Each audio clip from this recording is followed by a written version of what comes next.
from New York, Late Night Show with Spike Siddiqui. Bismillahirrahmanirrahim. Allahumma salli ala Muhammadin wa ala ali Muhammad. Welcome to the show. صاحبوں 27ویں ترمیم آئین میں کیوں کی جا رہی ہے؟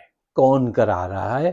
اور کیا اس میں عوام کی فلاح و بہبود کے لیے، ڈیموکریسی کو آگے لے جانے کے لیے کوئی ایسی خوبصورت بات ہے، یا تمام اختیارات ایک جگہ جمع کر کے عاصم منیر کے حوالے کرنے ہیں؟ یہ ہمارا ٹاپک ہے، اس پہ آپ کے سامنے کچھ حقائق رکھنے ہیں۔ صاحبوں، جب جرنیل کوئی حکومت گرا کر پاور میں آتا ہے تو وہ کسی بلڈنگ کو نہیں گراتا، کہیں آگ نہیں لگاتا، وہ پاکستان کے آئین کو گراتا ہے، اس میں تبدیلی کراتا ہے۔ اس کے ساتھ چاروں صوبوں کے جو وڈیرے، چودھری، بدماش، بزنس مین، یہ کرپشن کرنے والے ایلیمنٹ ہیں، ان کو ساتھ ملا کر لمبا عرصہ حکومت کرتا ہے اور آئین میں تبدیلی اپنے حساب، اپنے وقت کے حساب سے کراتا ہے۔ عوام کے اندر یہ خوف پیدا کر دیتا ہے کہ تمہاری سالمیت خطرے میں ہے، اسلام خطرے میں ہے، اور ہم سیویئر ہیں، ہم تمہیں بچانے آئے ہیں۔ یہ ساری کہانیاں آپ سب کو بہت اچھی طرح جانتے ہیں۔ اب عاصم منیر صاحب، جنہوں نے پہلے 26ویں ترمیم کرائی تھی، اب وہ 27ویں کی طرف ہیں، جہاں پہلے آئینی بینچ بنائی گئی تھی، سپریم کورٹ کے اختیارات کو کم کیا گیا اور اس کے آئینی بینچ بنوائی۔ اب سنا جا رہا ہے کہ ابھی کنفرم نہیں ہے، لیکن کوشش اس بات کی ہے کہ اب اس آئینی ترمیم کو، امینڈمنٹ کو، آئینی بینچ کے بجائے آئینی عدالت بنا دیا جائے۔ سپریم کورٹ کے اختیارات اور کم کر دیے جائیں۔ سارے ججز کی اپوائنٹمنٹ، آرمی چیف کی اپوائنٹمنٹ، سب کچھ ایک آدمی کرے گا۔ اس کی طرف سارے اختیارات لے جانے کی کوشش کی جا رہی ہے۔ جب سارے اختیارات ایک ہاتھ میں ہوں تو انصاف نہیں، ناانصافی جنم لیتی ہے۔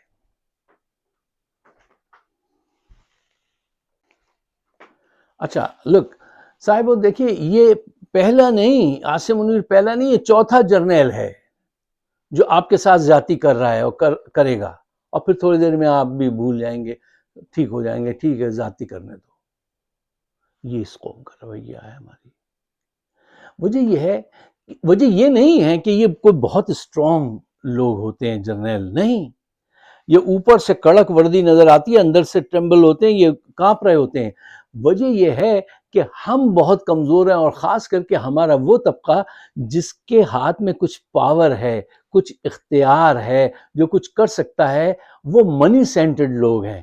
چودھری، وڈیرے، سردار، کرپ بزنس مین، یہ سارے لوگ جو ہیں یہ منی سینٹرڈ ہیں۔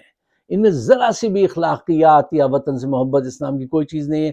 زبانی جمع خرچ تو کوئی بھی کر سکتا ہے، اور یہ تھوڑی سی ہمت کرنے، کبھی دکھا بھی دیں تو اس کے بعد یہ کہہ کے الگ ہو جاتے ہیں کہ عوام میں دم نہیں ہے جی، ہم کیا کریں۔ اور اس پہ مجھے یاد آیا ہے کہ یہ پی ٹی آئی کی قیادت نے اپنے عظیم لیڈر کو، وہ جب سے جیل میں گیا اس کے بعد جو رویہ اختیار کیا ہے، کہ پوری قیادت یہ کہتی تھی کہ ہم کیسے چھڑانے جائیں عمران خان کو، عوام باہر نہیں نکلتی۔ یہ قیادت یہ بیانات دیتی تھی، پہلے عوام نکلے پھر ہم نکلیں گے، یعنی پہلے ٹرین کے ڈبے آ جائیں پھر انجن آئے گا۔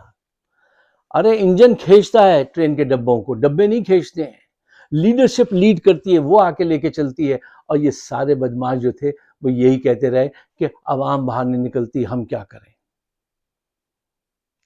تھوڑی سی ایفرٹ کی اور گیو اپ کر دیا۔ مجھے یہاں پہ ایک ذرا تھوڑا سا بیہودہ سا ایک جو پوسٹنگ پڑی تھی وہ یاد آ گئی، لیکن سنی لیجئے ان کے نام جنہوں نے غداری کی ہے پاکستان سے اور عمران خان سے، اس قیادت کے نام، کہ ایک خاتون تھیں، وہ اپنی سہیلیوں کے ساتھ بیٹھی ذکر کر رہی تھیں، اپنی ذہانت کے قصے بتا رہی تھیں اور بہادری کے کہہ رہی تھیں، میں 4 مرتبہ جو ہے نا وہ ریپ ہونے سے بچی ہوں۔ تو ان کو بڑی حیرت ہوئی، کہیں گے ایک نہیں 4 مرتبہ تم کیسے بچی، کیا کیا تم نے؟ تو بڑے فخر سے بولی، بس جب انہوں نے زیادہ زور دکھایا تو میں راضی ہو گئی، جب انہوں نے زیادہ زور دکھایا تو میں راضی ہو گئی، انہوں نے بھی انجوائے کیا، میں نے بھی انجوائے کیا۔ یہ قیادت تھی عمران خان، ان کی وجہ سے آج تک اندر ہے۔ وہ واحد آدمی ہے، وہ واحد لیڈر ہے جس نے اس اسٹیبلشمنٹ کو چیلنج کیا ہے اور اس چیز کو سمجھا ہے کہ آئین کتنی اہم چیز ہوتی ہے اور اس قوم کو کس ڈائریکشن میں لے کے جانا چاہیے، جانا ضروری ہے، اور اس کے لیے عوام نے بھی کیا کیا وہ بھی آپ سمجھیے، اور اس قیادت نے بھی کیا کیا ہے۔ اسی وجہ سے آج ان کی ہمت پڑی ہے کہ اب یہ 27ویں ترمیم کی طرف جا رہے ہیں۔ اچھا صاحب دیکھیے، لوک سب سے پہلے تو آپ کو ان جرنیلوں کی جو اسٹریٹجی ہے اس کو سمجھنا چاہیے کہ ان کی اسٹریٹجی کیا ہے، پھر اپنا لاہ عمل آپ طے کریں کہ آپ کو کیا کرنا چاہیے۔ دیکھیے، یہ سپاہیوں کو، فوج کو اور عوام کے درمیان میں ہمیشہ ایک لائن کھینچ کے رکھتے ہیں، یو بلیڈی سویلین، کمتر سمجھنا سویلین کو، ٹھیک ہے نا، جبکہ وہ ان سے بہت زیادہ اسمارٹ ہوتے ہیں، لیکن ان کا رویہ ہمیشہ سے یہی ہے، انگریز کے دور سے آج تک، یو بلیڈی سویلین۔ یہ اشرافیہ کو، ایک ایلیٹ کلاس طبقے کو غریب طبقے سے دور رکھتے ہیں، اور وہ طبقہ اتنی مراحت حاصل کرتا ہے، وہ ان کے قریب کا جو طبقہ ہے وہ ملینز آف ڈالر کے، وہ میں نے اکثر اس کا آپ سے ذکر کیا ہے یونائٹڈ نیشن کی ایک ایجنسی کی رپورٹ کا، ٹھیک ہے نا، تو یہ کہتے ہیں کہ ایلیٹ کلاس، تم ان غریبوں سے دور رہو، take care of your self first, for پور وہ تو ٹھیک ہے، اللہ ول ٹیک کیئر آف دیم، یہ اللہ نے ان کو غریب پیدا کیا بھائی، ان کو وہ تم چھوڑو، تم اپنی عیاشی میں رہو، تو یہ طبقاتی کشمکش بھی پیدا کرتے ہیں۔ پھر اس کے ساتھ یہ آپ کے درمیان میں مہاجر، سندھی لسانیت، عصبیت اور فرقہ بندی، یہ سارے طبقے، مثلا ہر لسانی تنظیم کے پیچھے آپ دیکھیں گے ان کا ہاتھ ہوگا، ہر انتہا پسند مذہبی تنظیم ان کی دوست ہوتی ہے، یہ اس کو ٹائم ٹو ٹائم استعمال کرتے ہیں۔ اچھا، ان تمام حقائق کو صرف میں ہی نہیں سمجھتا ہوں، آپ بھی سمجھتے ہیں، سب سمجھتے ہیں، لیکن اس پہ باقاعدہ منظم طور پہ کام کسی نے نہیں کیا۔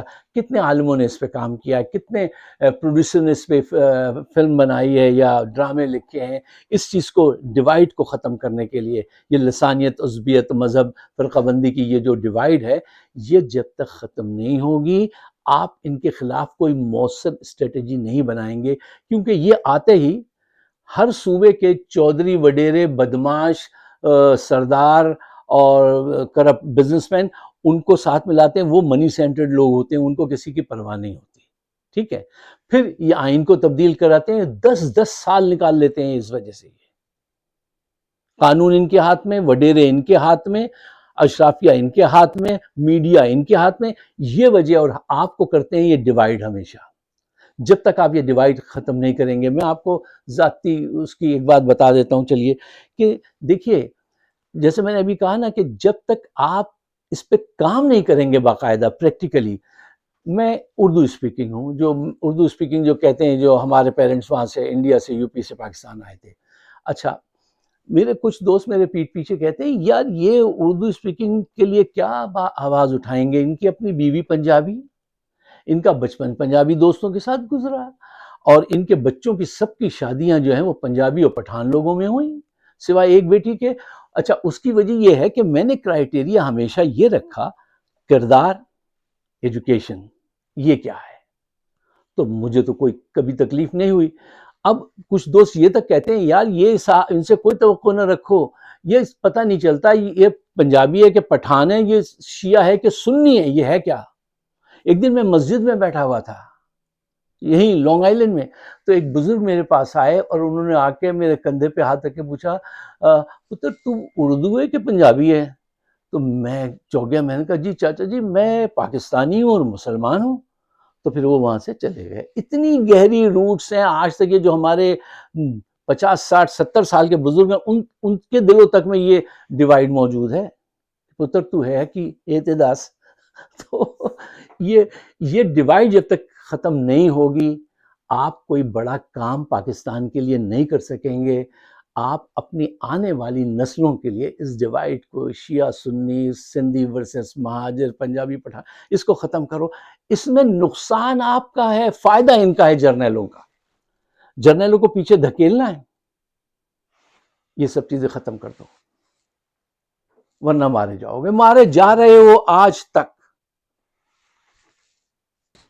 اچھا صاحب، آخر میں یہی کوشش کرتا ہوں ٹائم بچانے کے لیے، میں آپ کو 6 پوائنٹس دیتا ہوں، اور بہت ساری وہ ڈیٹیل جو آپ کو دوسرے ساتھی دے چکے ہیں، بڑی چٹخادے دار ڈیٹیل ہوتی ہے کہ وزیر اعظم نے بلاول سے یہ کہا، بلاول نے جواب میں یہ کہا، فلاں ان سے ملنے گیا بند کمرے میں، وہ سسپنس اور تھرل پیدا کرنے والی چیزیں سب کر چکے ہیں۔ تو میں سوچتا ہوں میں اپنا ٹائم بچا لوں، اور یہ ذرا تھوڑا سا اتنا اس میں تھرل نہیں ہوتی، لیکن یہ وہ پوائنٹس ہیں جس پہ غور و خوض کرنا چاہیے، ان کو میں پیش کر دوں۔ چلیے میں قبول کر لیتا ہوں لیس تھرل، ٹھیک ہے نا، لیکن ہو ذرا انٹرٹینمنٹ کے ساتھ۔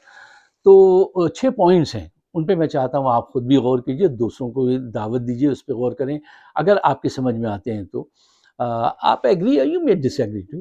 اچھا، پوائنٹ نمبر 1، یہ جو ترامیم کرا رہے ہیں، ان ترامیم کے ذریعے یہ اپنے جرائم کو چھپاتے ہیں۔ یہ جو ترامیم کرا رہے ہیں یہ اپنے جرائم کو چھپانے کی ترامیم ہوتی ہیں۔ پوائنٹ نمبر 2، آئین میں تبدیلی کو یہ ریفارم کا نام دیتے ہیں، جو اصل میں ملک کے ساتھ غداری ہے، بہت بڑی غداری ہوتی ہے یہ، اس پہ آرٹیکل 6 لگنا چاہیے۔ آج تک اگر لگ چکی ہوتی کسی بھی ایک جرنیل پہ تو آج حالات یہ نہیں ہوتے۔ پوائنٹ نمبر 3، دیکھیے یہ بات یاد رکھیے گا کہ جو قوم اپنے آئین کی حفاظت نہیں کر سکے وہ قومیں تباہ ہو جاتی ہیں۔ پوائنٹ نمبر 4، دیکھیے جب تمام قوت ایک انسان کے ہاتھ میں آ جائے تو ناانصافی کرنے کے چانسز بہت بڑھ جاتے ہیں۔ یہ سمجھ میں آنے والی بات ہے۔ پوائنٹ نمبر 5، جرنیل ہمیشہ آپ جیسے پڑھے لکھے لوگوں سے خوفزدہ رہتے ہیں، ان کو کنٹرول کرنے کی کوشش کرتے ہیں، ان پہ مار پیٹ بھی کرتے ہیں ان کے ساتھ، اس کے لیے آپ کو تیار رہنا چاہیے۔ پوائنٹ نمبر 6، قومیں خود کو مضبوط بنانے کے لیے آئین بناتی ہیں۔ آئین کیوں بنایا جاتا ہے؟ آئین قوم کو ایک لڑی میں پروئے رکھے اور اس کو مضبوط کرے اور سب مل کر پروگریس کر سکیں، اس لیے آئین بنایا جاتا ہے۔ آئین بنایا جاتا ہے قوم کو متحد رکھنے کے لیے، اور جرنیل آئین کو توڑتے ہیں خود کو مضبوط بنانے کے لیے۔ دیکھیے اس وقت کو سمجھیے، آئین قوموں کو متحد رکھنے کے لیے بنایا جاتا ہے، اور جرنیل آئین کو توڑتے ہیں خود کو مستحکم بنانے کے لیے، اپنی دادا گیری قائم رکھنے کے لیے۔ یہ 6 اہم پوائنٹس ہیں جو میں سمجھتا ہوں اگر آپ کی سمجھ میں آتے ہیں تو اس کو ڈسکس کیجئے، ایک دوسرے کے ساتھ ڈسکس تو کر سکتے ہو، اتنا تو کر لو گے، اتنی بھی ہمت نہیں ہے کیا؟